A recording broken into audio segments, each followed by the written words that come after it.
బులెటిన్లో breaking news చూస్తున్నాం. గచ్చిబౌలి భూములను నేడు సుప్రీంకోర్టు నిపుణుల కమిటీ సందర్శించనుంది. అవి అటవీ భూములా కాదా అని తేల్చేందుకు ఫీల్డ్ విజిట్ చేయనుంది. వర్సిటీ అధికారులు, స్టూడెంట్స్తో పాటు ప్రభుత్వ అధికారులతో విడివిడిగా భేటీ కానుంది. అందరి అభిప్రాయాలు తీసుకున్న తర్వాత కమిటీ తన రిపోర్ట్ను సుప్రీంకోర్టు అందజేయనుంది. ఇక సెంట్రల్ వర్సిటీకి ఆనుకొని ఉన్న 400 ఎకరాలను చదును చేసే ప్రయత్నాల్లో భాగంగా అక్కడ ఉన్న చెట్లను తొలగించడంతో వివాదం మొదలైంది. అవి అటవీ భూములు అని కొందరు సుప్రీంకోర్టును ఆశ్రయించారు. దీంతో తుది తీర్పు వచ్చే వరకు ఎలాంటి చర్యలు చేపట్టవద్దని న్యాయస్థానం ఆదేశించింది. అవి అటవీ భూములా కాదా అని తేల్చేందుకు నిపుణుల కమిటీని కూడా నియమించింది. ఈ కమిటీ ముందు ప్రభుత్వం తరఫున అటవీ శాఖ అధికారులు ఆధారాలతో సహా వాదనలు వినిపించనున్నారు.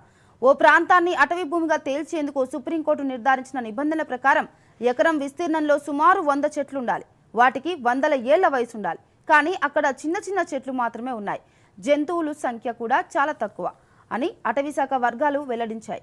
ప్రస్తుతం 400 ఎకరాలు పూర్తిగా ప్రభుత్వ భూములని, సెంట్రల్ వర్సిటీవి కావని రెవెన్యూ శాఖ తెలిపింది. ఇక ఇదే విషయంపై మరిన్ని అప్డేట్స్ సూర్యప్రకాష్ అందిస్తారు. సూర్యప్రకాష్, చెప్పండి.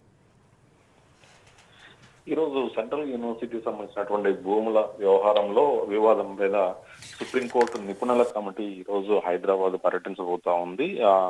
ఇక్కడ నెలకొన్నటువంటి వివాదం మీద సర్వే నెంబర్ 25లో ఉన్నటువంటి 400 ఎకరాల భూమికి సంబంధించి అవి సెంట్రల్ యూనివర్సిటీకి సంబంధించినటువంటి భూముల, లేకపోతే అటవీ భూముల, దాంట్లో అడవి జంతువులు ఉన్నాయా లేవా అన్న దాని మీద ఒక నివేదిక తయారు చేయబోతా ఉన్నారు సుప్రీంకోర్టు. అంటే వచ్చినటువంటి వివాద నేపథ్యంలో సుప్రీంకోర్టు సుమోటాగా కేసును స్వీకరించి దాని మీద స్టే విధించినటువంటి పరిస్థితి ఉంది.